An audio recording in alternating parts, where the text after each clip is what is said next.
Merci papa. Merci Seigneur pour ta venue. Oh papa. Sans toi Seigneur, que serais-je aujourd'hui? Et on sait que la Bible nous dit que Jésus dit dans sa parole, ce n'est pas vous qui m'avez choisi, c'est moi qui vous ai choisi. Pour dire que c'est Dieu qui est venu nous choisir. Maintenant, parce qu'on croit servir Dieu, c'est ça qui nous garantit aller au ciel. Beaucoup croient parce que je sers Dieu, c'est bon, je suis arrivé. C'est-à-dire si Jésus revient demain, je serai enlevé. Tu peux être apôtre, tu peux être pasteur, tu peux être évangéliste, tu peux être je ne sais pas quoi, chantre, nanani, tout ce que tu veux. Si ton cœur n'est pas pur, même si tu chantes, même si tu évangélises, même si tu prêches les gens, tu exhortes les gens, tu fais ceci, cela, si ton cœur n'est pas sincère, si ton cœur n'est pas pur devant Dieu, que Jésus revient, tu restes. Là, je crois que tu vas faire toute une sorte d'énumération devant Dieu. À ce moment-là, tu diras à Dieu, mais Seigneur, j'ai évangélisé toujours dans les métros, j'ai prêché toujours dans des espaces publics, dans mon école, je n'ai pas arrêté de parler de toi. J'ai vu des musulmans venir vers toi. Ceux qui avaient le cœur brisé venir vers toi. Tu m'as utilisé pour ramener tous ces gens vers toi, mais pourquoi tu ne m'enlèves pas? Dieu te dira, mais regarde l'état de ton cœur. Tu prêches l'amour, mais toi-même, tu n'as pas l'amour. Tu prêches les gens à pardonner, mais toi-même, tu ne pardonnes pas. C'est là où tu vas pour ça t'examiner. Tu vas dire, ah, en fait, ah oui, c'est vrai. Mais sauf qu'en ce moment-là, ça sera trop tard. C'est pourquoi on nous a donné la Bible, la parole. Pourquoi la parole? Pour tous les jours se ressourcer, pour nous examiner. C'est Paul qui dit, examinons-nous à la lumière de la parole. Et Jésus revient. Et plus en plus, à chaque fois, je prie Dieu. Quand je suis tard le soir, pendant que tout le monde dort, là, je suis tard le soir, je parle à Dieu. Je dis, mais Seigneur, prépare-moi à ton avenue. Prépare-moi à ton retour. Je ne veux pas que tu viennes et que je reste. Il y a des moments où je dis, Seigneur, hey, même cette œuvre, s'il faut que je laisse les gens avec toi, je les laisse, moi, je me concentre. Je me concentre dans ma relation avec toi. L'âme. Et Dieu me faisait comprendre, le problème des hommes, c'est quoi? C'est l'âme. L'âme est à la source de toutes choses. C'est dans l'âme qu'il y a les émotions, il y a les désirs, il y a toutes ces choses. À cause de l'âme, on peut rater beaucoup de choses. C'est de l'âme que sont tirées toutes choses. On va prendre Marc 7. On va prendre Marc 7. On va le lire à partir du verset 14. Donc j'ai lu Marc 7 à partir du verset 14. Puis ayant appelé la foule, il leur dit, écoutez-moi vous tous et entendez. Il n'est hors de l'homme rien qui entrant en lui puisse les souiller, mais ce qui sort de l'homme, c'est ce qui souille. Si quelqu'un a des oreilles pour entendre, qu'il entende. Puis quand il fut entré dans la maison, loin de la foule, ses disciples l'interrogèrent sur cette parabole. Et il leur dit, vous aussi êtes-vous sans intelligence? Ne comprenez-vous pas que rien de ce qui est du dehors entre dans l'homme ne peut le souiller? Parce qu'il n'entre pas dans son cœur, mais dans son ventre, puis s'en va ensuite dans le lieu secret, qui purifie le corps de tous les aliments. Mais, à partir du verset 20, mais il leur disait, ce qui sort de l'homme, c'est ce qui suit l'homme. Car c'est du dedans, c'est-à-dire du cœur de l'homme, que sortent les mauvaises pensées, les adultères, les fornications, le meurtre, le vol, la cupidité, la méchanceté, la fraude, l'impudicité, le regard envieux, les discours outrageux, l'orgueil, la folie. Tous ces mots sortent du dedans, c'est ce qui souille l'homme. Pour dire notre cœur, tout ce qui sort de notre cœur. Ça, souvent, les gens, quand ils font des débats, oui, il ne faut pas manger du porc, nanani, nanani. C'est des trucs bêtes. Parce que je mange du porc, je vais en enfer. On a dit, c'est pas ce qui rentre, c'est ce qui sort. Les porcs, ça rentre. Après, il va dans le truc, dans le lieu secret. On dit, c'est ce qui... On parle bien de... C'est ce qui sort de l'homme. Pourquoi ce qui sort? Parce que tout ce qui sort de nos bouches provient du cœur. C'est pourquoi ce matin, Dieu me donnait une illustration. Il dit, pourquoi je vais te donner 2 oreilles et une bouche? Pour écouter 2 fois avant de parler. Tu as une oreille pour entendre, l'autre pour entendre encore de nouveau. Pour être sûr avant de t'exprimer. Et nous, souvent, on ne prend pas conscience de toutes ces choses. Dans l'âme, il y a tellement... Il y a tout ce qui est énuméré à partir du verset 21. Tout ce qu'on est en train d'énumérer sur tout ce qui peut contenir le cœur de l'homme. Et maintenant la Bible nous annonce quoi? Que l'homme a été créé à l'image de Dieu. Être à l'image de Dieu, c'est avoir toutes ces choses dans le cœur. Non. Ce n'est pas avoir toutes ces choses dans le cœur. On va prendre le livre de Genèse 2, 6 à 8. Et il monta une vapeur de la terre qui arrosa toute la surface de la terre. Or Yahweh Dieu forma l'homme de la poussière de la terre. Et il souffla dans ses narines une souffle de vie. Et l'homme devint une âme vivante. Aussi Yahweh Dieu planta un jardin en Éden du côté de l'Orient. Et il mit l'homme qu'il avait formé. On va rester sur ce passage. Et moi c'est plus à partir du verset 7 qui m'intéresse. On dit, or Yahweh Dieu forma l'homme de la poussière de la terre. La poussière c'est quoi? La poussière elle est là, on l'écrase tous les jours. Pourquoi est-ce qu'on écrase tous les jours la poussière? La poussière c'est sale. Même les chiens quand ils se baladent, ils font leur besoin de la poussière de la terre. On l'écrase tous les jours, on le piétine. Pour nous dire que Dieu nous a créé de quelque chose qui n'est rien. Pour nous faire comprendre qu'on n'est rien. Dieu nous a créé de la poussière et cette poussière n'est rien. Et si on continue, il me dit que de la poussière de la terre et il souffla dans ses narines une souffle de vie et l'homme devient une âme vivante. Pour montrer quoi? Dieu nous a pris de rien. Dieu nous a véritablement pris de rien du tout. La poussière vraiment représente la saleté. La boue. Et notre corps là, elle est tellement sale que Dieu n'a même pas besoin de ça.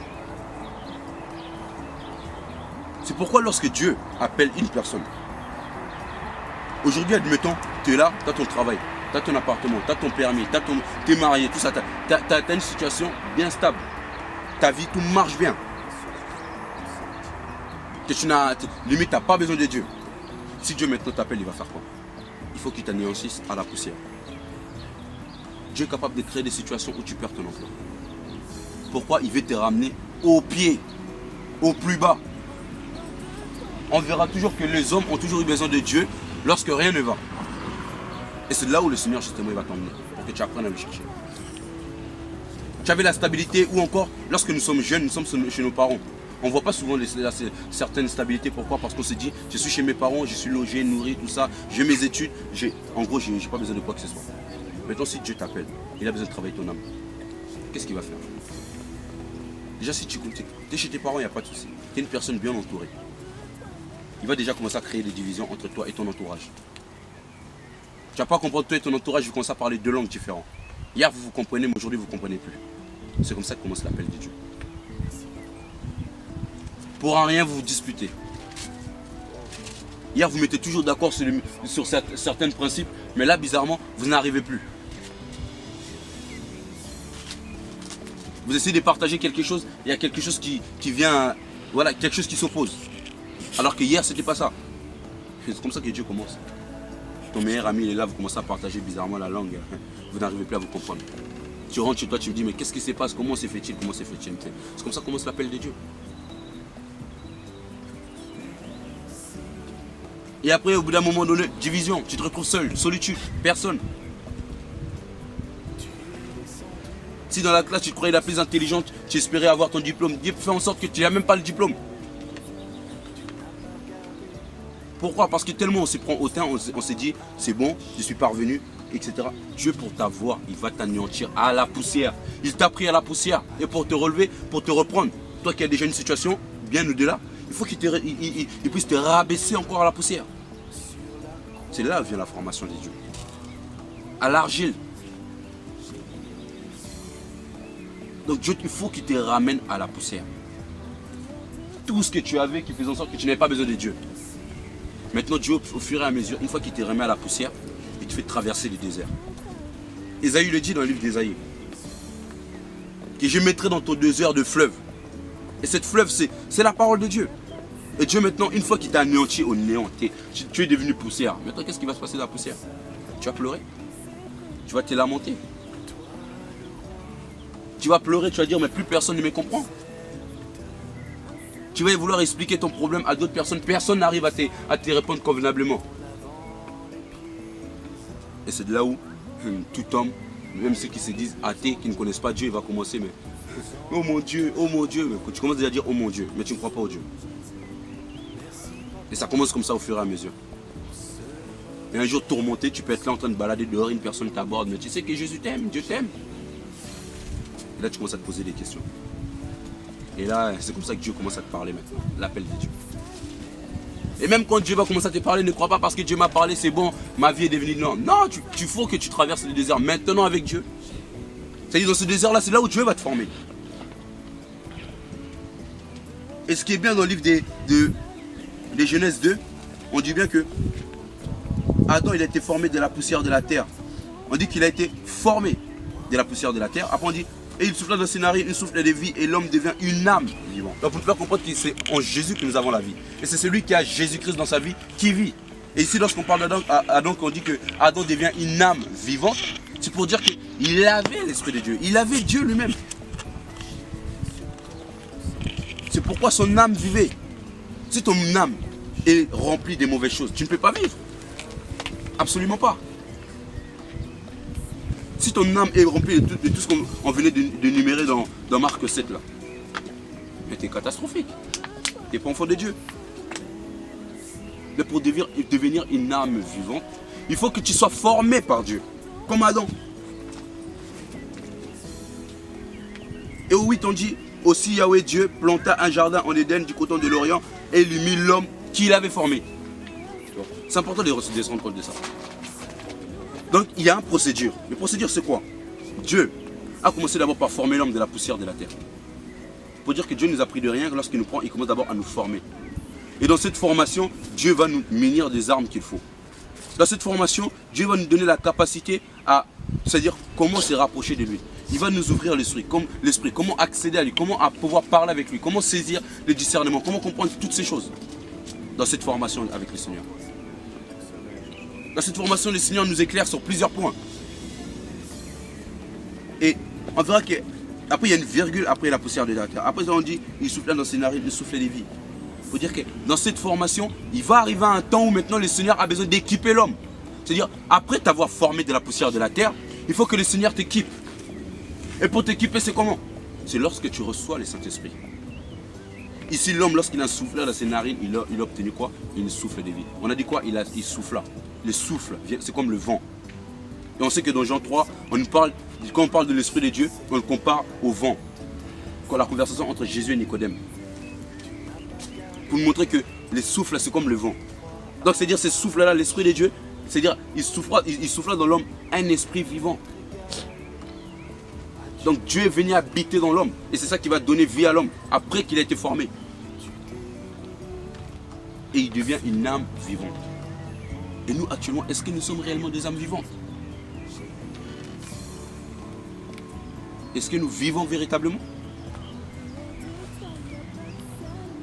Et au verset 8, aussi Yahweh Dieu a planté un jardin en Éden. Donc Dieu a planté quelque chose quelque part. Et la chose que Dieu a plantée, c'est quoi pour toi aujourd'hui? Ça peut être ta mission que tu vas faire demain. Le jardin là, c'est ta mission. Le jardin là, ça peut être peut-être ta vie de famille demain. Ça peut être ton foyer. Ça peut être ton mari, tes enfants. Ça peut être tes études. Ça peut être n'importe quoi le jardin.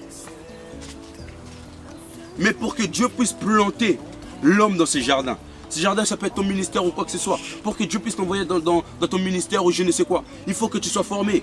Parce que la Bible dit bien que et il mit l'homme qu'il avait formé. Donc Dieu met dans les jardins l'homme qu'il avait formé. Pour dire que l'homme, il n'a pas mis l'homme dans les jardins sans être formé. Mais une fois qu'il avait formé, il a mis l'homme dans le jardin.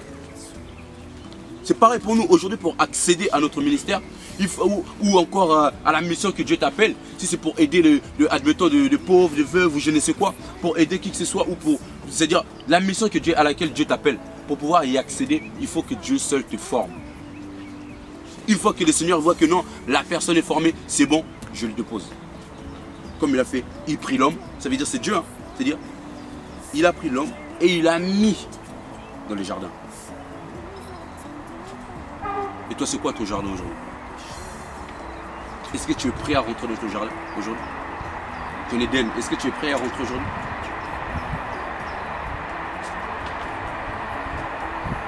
L'âme. C'est de l'âme qui viennent toutes choses. l'âme est très dangereux. Dans l'âme, il y a tellement de choses qu'on peut passer à côté de quelque chose. Et même là, lorsqu'on parle de... Aujourd'hui, lorsque Dieu veut nous former, prenons l'exemple, tu es là, hier tu étais dans tes situations, tu étais tranquille. Tu étais dans le monde, tu étais tranquille. Maintenant, pour que Dieu te forme, ça va se passer comment? Lorsque Dieu forme toute personne, la formation de Dieu passe par la souffrance. La formation de Dieu passe par le rejet. La formation de Dieu passe par l'humiliation. Passe par les moqueries. Passe par ceux qui voudront c'est-à-dire te marcher dessus. Ça passe par la pression. On a même l'exemple de Jésus lui-même. Jésus avait la pression avant qu'il monte à la croix. La Bible nous enseigne qu'il était dans le jardin de Gethsemane. Et Gethsemane veut dire pression. Pression, c'est dire pression par l'huile. C'est vraiment une pression. C'est-à-dire Jésus là où il était, il avait une pression. C'est dans ce jardin qu'il a dit, ah c'est Père, si tu peux éloigner cette coupe de moi. Parce qu'il y avait la pression. Et de la formation de Dieu, il y a la pression. Surtout nous, comme nous sommes.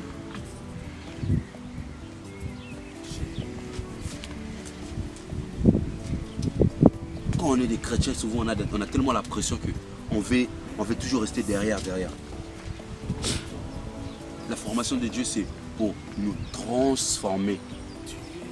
Pour qu'Adam soit mis dans le jardin d'Éden, il fallait qu'il soit transformé. Quand Dieu l'a créé, il était l'homme charnel parce qu'il a été créé de la poussière de la terre. Mais il fallait qu'on en souffle dans ses narines, une souffle de vie.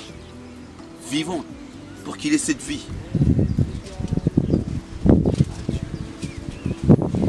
La formation, c'est pour nous transformer. Et dans cette formation, c'est là où on verra que un tel hier, il était dans le péché, il n'est plus dans le péché. On voit les fruits.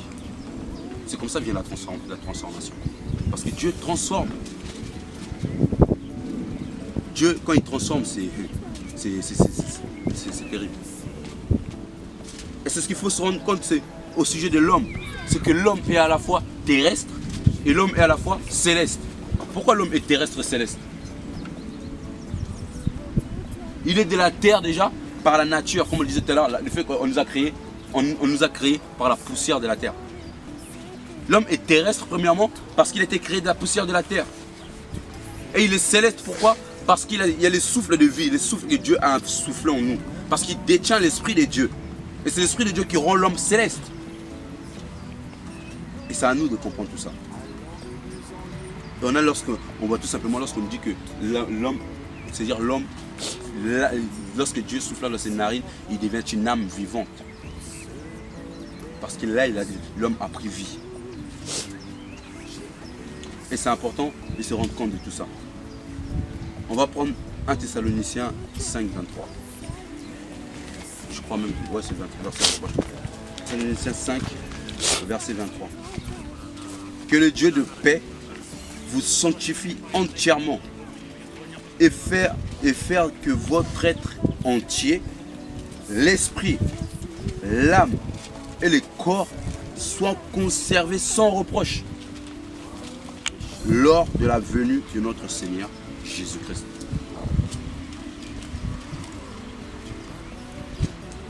Croyez que le Dieu de paix veille vous sanctifier entièrement et faire que votre être entier, l'esprit, l'âme et le corps, 3 choses sont mentionnées.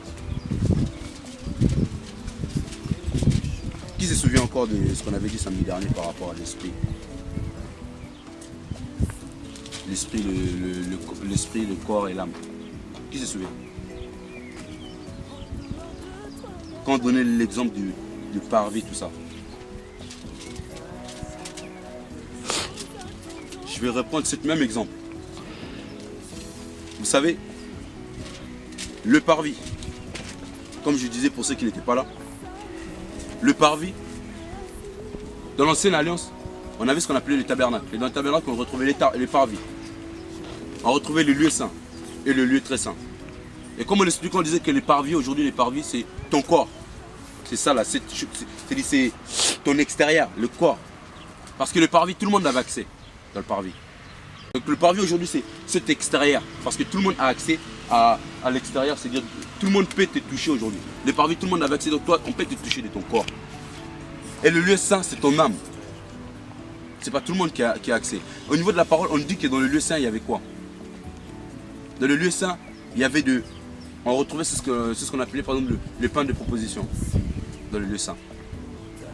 Et la Bible nous enseigne que Jésus est le pain de vie. Et le pain, c'est la parole. Pour nous faire comprendre que l'âme, c'est-à-dire pour que l'âme soit transformée, elle a besoin d'être nourrie dès la parole. Et toujours dans le lieu saint du tabernacle, on retrouvait les chandeliers. On a dit que les chandeliers, c'était pour éclairer. Et qu'est-ce qui a besoin d'être éclairé? Notre âme a besoin d'être éclairée, parce que notre âme, c'est notre cœur. Notre âme, c'est la vie. On l'avait lu l'autre jour dans Lévitique 17. Notre âme, c'est la vie. Quand on expliquait par rapport à l'âme, le sang, etc., c'est la vie. Et elle a besoin d'être éclairée. Et quand dans le livre d'Éphésiens, on dit que soyez illuminés par les yeux du cœur. C'est-à-dire, notre cœur doit, c'est-à-dire notre être intérieur doit être illuminé. Donc le chandelier est censé être là pour éclairer. Jésus est la lumière du monde. Jésus, c'est la lumière. C'est lui qui est censé demeurer en nous et éclairer notre âme, éclairer notre cœur. C'est-à-dire chaque chose qui était dans les tabernacles a une représentation. Et c'est à nous de comprendre toutes ces choses-là. Quelle représentation exactement? Pour faire la part des choses entre la réalité et le spirituel. C'est très important. Oui, toi tu es comme ça, nanani. Si tu te prends mal, c'est que ton âme a besoin d'être transformée. Il n'est pas assez transformé. Oh, tu sais, un tel a dit sur toi, et directement tu t'emportes, c'est que ton âme a besoin encore du travail. Tu n'es pas transformé. Oui, une personne vient te voir, ouais, à ce qui paraît, nanani, je sais pas quoi, tu t'énerves. Il y a un problème. Nous devons chercher à ce que notre âme soit revêtue du caractère de Jésus. Nous devons avoir le caractère de Jésus. Et pour pouvoir obtenir le caractère, c'est l'âme. C'est aujourd'hui beaucoup de nos prédicateurs, des enfants de Dieu tombent. Pourquoi? Parce qu'il leur manque le caractère. Le caractère n'y est pas. Parce que le caractère n'y est pas, c'est à cause de ça que beaucoup passent à côté de quelque chose. Où est le caractère? C'est là où Dieu nous observe. Tu peux avoir l'onction. Tu peux déjà être prédicateur ou chante ou n'importe ce que tu veux. Tu peux chanter, beaucoup de gens ils tombent sous l'onction, etc. Cela ne veut pas dire qu'on est arrivé à quoi que ce soit. Cela ne veut pas dire qu'on a accès au salut. Cela ne veut pas dire que c'est bon, je suis avec Jésus. J'ai toujours donné un exemple. Le diable, lorsqu'il était dans le ciel là-bas, on dit que c'était un adorateur, tout ça. Mais quand il est venu sur terre, le diable est venu avec quoi? Il est venu avec son onction. Il est venu avec son onction, c'est son onction qu'il utilise. Quand on voit certains faux prédicateurs, quand ils sont là, ils utilisent leur onction. Tellement on n'a plus de discernement, on ne sait pas qui est qui. Quand on ne demande pas le discernement à Dieu, là, on ne sait pas qui est qui. Le diable, il était dans le ciel, il avait son onction, tout ça, il est venu sur terre, il est redescendu avec son onction. Parce que la Bible nous enseigne une chose, c'est que Dieu ne se répand pas de ses dons. Ce que Dieu t'a donné, tu le gardes. Mais la seule chose qui peut porter la différence, c'est que tu peux faire toutes choses et Dieu ne peut pas être avec toi. Et tout ça pourquoi? Quand l'âme te conduit à faire certaines choses, tellement l'âme prend le dessus, il y a des moments où tu ne peux même plus te rendre compte que Dieu n'est plaise avec toi. Pourquoi? Parce que les désirs de l'âme, c'est tellement là. Ah, aujourd'hui, quand on va prier, il faut seulement tout le monde tombe. Ça, c'est l'âme. Après, tu vas arriver, tu vas prier, bim, tu poses les mains, les gens, ils tombent. Après, tu dis, ah, Dieu est avec moi. Faux! Tu as la grâce, tu as l'onction, il n'y a pas de souci. Tu touches les gens, ils tombent, il n'y a pas de problème. Mais cela ne veut pas dire que Dieu est avec toi. Cela ne veut pas dire que Dieu approuve tout ce que tu fais. Tu peux être là, ah, l'esprit tombe, bim, tu prophétises un année, après tu arrives chez toi, tu dis, ah Seigneur, oh, aujourd'hui c'était puissant, ah, je vois, moi je suis un enfant de Dieu, tout ça, tu me sers un année, qui t'a dit Dieu approuve? Beaucoup prophétiseront en mon nom, tu peux prophétiser dans la chair.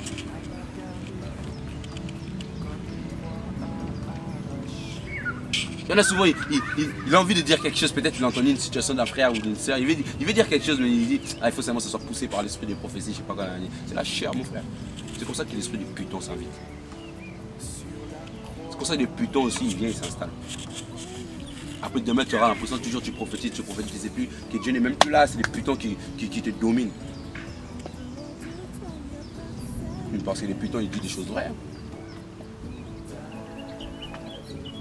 C'est quand laissons l'esprit, laissons la parole nous façonner. Notre âme, c'est pas aujourd'hui, notre âme pour être façonnée, c'est pas seulement aujourd'hui on a parlé de la semaine, bon on va essayer de se remettre en place. Après la semaine, boum, on devient impeccable. Non, tant qu'on est sur terre, jusqu'à notre mort, notre âme aura toujours besoin d'être façonnée. Avec Dieu, c'est des étapes en étapes. Vu que Dieu, on avancera avec lui de gloire en gloire. Avec notre âme, c'est pareil. Aujourd'hui, si ton âme ne supportait pas les reproches, aujourd'hui tu arrives à supporter les reproches, il y aura quelque chose d'autre. C'est étape par étape. Si j'étais orgueilleux et que demain Dieu te fera, tu as été brisé de ça, il y aura une autre étape. Si tu avais tendance à envier les autres et que après quelques temps tu es brisé de ça, il y aura autre chose, il y aura toujours des étapes. Jusqu'à ce qu'on quitte cette planète-là, soit si Jésus nous enlève encore au ciel, soit on meurt, mais tant qu'on est ici là, il faut savoir que notre âme sera toujours en formation. Même si aujourd'hui tu commences à exercer quelque chose dans ton ministère ou tu es pasteur, prophète, je ne sais pas quoi, ton âme aura toujours besoin d'être formée. Formée par qui? Par Dieu. Ton âme aura toujours besoin que tu sois repris si on te trouve dans l'erreur. C'est pour que ton âme soit toujours façonnée à l'image de Dieu. On a besoin d'être taillé comme il faut. Sans cela, on n'avancera rien. C'est pourquoi la Bible nous dit quoi? Jésus reviendra chercher une église sans tache ni rude, sans défaut. Sans défaut veut dire quoi? Ton cœur là, doit être pur. L'âme doit être sainte, clean, pure. Quand si Jésus revient, quel est l'état de notre cœur? Tu vas te regarder comme ça, tu vas dire, ah dans mon cœur il y a encore un petit point là-bas, je suis encore énervé contre mon prof de maths, alors ça fait longtemps. Tu vas regarder dans le coin de l'année, ah je suis encore énervé contre mon premier petit ami parce que c'est lui, nanani. Tu vois que dans le cœur là, il y a beaucoup de pochettes dans le cœur là. C'est-à-dire, dans telle pochette, il y a une petite histoire que j'ai pas encore, j'arrive pas à effacer, qui est coincée. Il y a telle chose qui est encore coincée, il y a encore un désir qui est coincé. Et on n'arrive pas à se séparer de tout ça.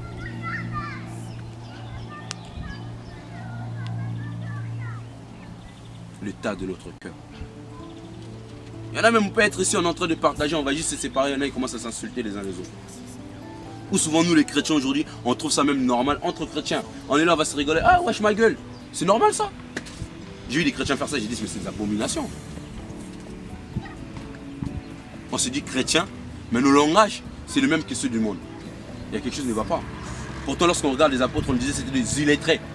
Mais quand on les entendait parler, mais les gens étaient choqués quand ils entendaient les apôtres parler. Ils disaient mais ceux-là c'est des illettrés, ils ne sont jamais allés à l'école, mais comment se fait-il qu'ils parlent ainsi? Et nous-mêmes. Regardons-nous. Pour dire que notre âme n'est même pas encore façonnée comme il faut. Notre âme n'est pas encore bien taillée comme il faut. Pourquoi? Parce que le monde il est encore dans notre cœur. Le monde est encore là.